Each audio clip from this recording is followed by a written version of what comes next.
ശൗമ്യന്റെ 1-ാം പുസ്തകം 1-ാം അധ്യായത്തിന്റെ 10-ാമത്തെ വാക്യം നമുക്ക് ശ്രദ്ധിക്കാം. സ്തോത്രം.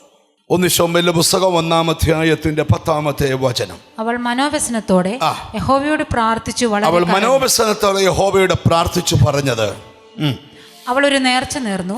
സൈന്യങ്ങളുടെ യഹോവേ, അടിയന്റെ സങ്കടം നോക്കി അടിയനെ ഓർക്കുകയും അടിയനെ മറക്കാതെ ഒരു പുരുഷ സന്താനത്തെ നൽകുകയും ചെയ്താൽ, അടിയന്റെ സങ്കടത്തെ നോക്കി എന്റെ സങ്കടം മാറുന്നൊരു മറുപടിയെ നീ തന്നാൽ, ഇന്നിവിടുന്ന് പോകുന്നതിന് മുമ്പേ പരിശുദ്ധാത്മാവ് പറയുക, നിന്റെ സങ്കടത്തിന്റെ മറുപടി ഉടനെ ദൈവത്തിൽ നിന്ന് വരും. ചില വീടുകൾക്കകത്ത് മറുപടി വെളിപ്പെടാൻ പോവുക. ഒരു കുഞ്ഞ് തുള്ളിക്കളിക്കുന്ന പോലെ നിന്റെ മറുപടി നിന്റെ വീട്ടിൽ തുള്ളിക്കളിക്കാൻ പോവുക. നീ ദുഃഖിച്ചു സങ്കടപ്പെട്ടത് മതി, നീ വ്യാകുലപ്പെട്ട് നിലവിളിച്ചത് മതി.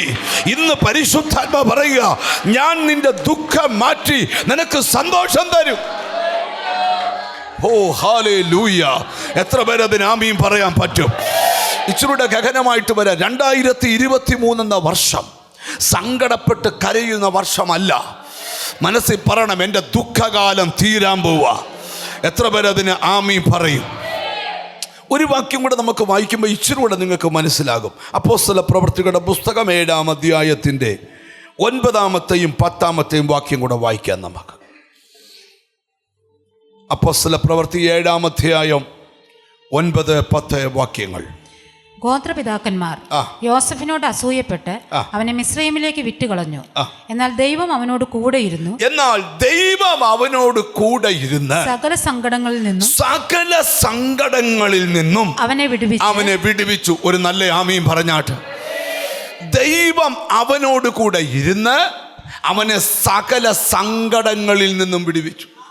ഞാൻ ഇച്ചോടെ ഗഹനമായി ദൂത് തരാൻ പോകും. ഒരു സങ്കടമല്ല, സകല സങ്കടങ്ങളിൽ നിന്നും. ആരോടും തുറന്നു പറയാൻ കഴിയാതെ നീ നിന്റെ ഹൃദയത്തിനകത്ത് നിന്റെ ഉറക്കം കെട്ടുപോകത്തക്ക രീതിയിൽ നിന്നെ വേട്ടയാടുന്ന സകല സങ്കടങ്ങളിൽ നിന്നും നിന്റെ കൂടെ ഇരുന്ന് നിന്നെ വിടുവിക്കാൻ കഴിവുള്ള യേശു ഇന്ന് ഇതിനകത്ത് വന്നിട്ടുണ്ട്. ഇവിടെ യോസഫിന്റെ ചരിത്രമാണ് ഇവിടെ വെളിപ്പെടുത്തിയിരിക്കുന്നത്. സ്തോത്രം. അപ്പോസ്തല പ്രവൃത്തി എഴുതുമ്പം എഴുത്തുകാരൻ വിവരിക്കുകയാണ് യോസഫിനെ. ഗോത്രപിതാക്കന്മാർ യോസഫിനോട് അസൂയപ്പെട്ട് അവനെ മിസ്രയീമ്യർക്ക് വിറ്റുകളഞ്ഞു. ഗോത്രപിതാക്കന്മാര് യോസഫിനോട് എന്ത് ചെയ്തു?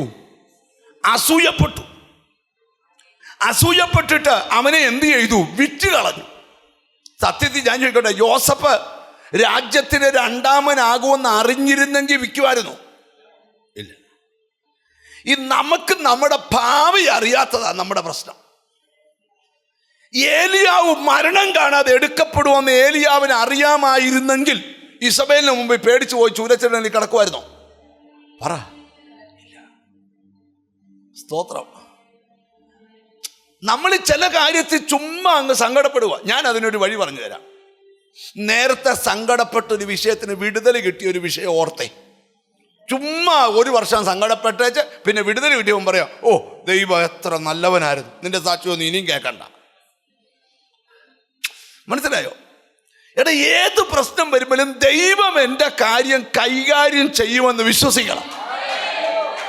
പറ്റുമോ നിങ്ങൾക്ക്? സങ്കടപ്പെടാതെ ജീവിച്ചേ, ദുഃഖിക്കാതെ ജീവിച്ചേ, സത്യത്തിൽ എന്തതിശയമേന്ന് പാടിക്കൊണ്ട് ജീവിച്ചു.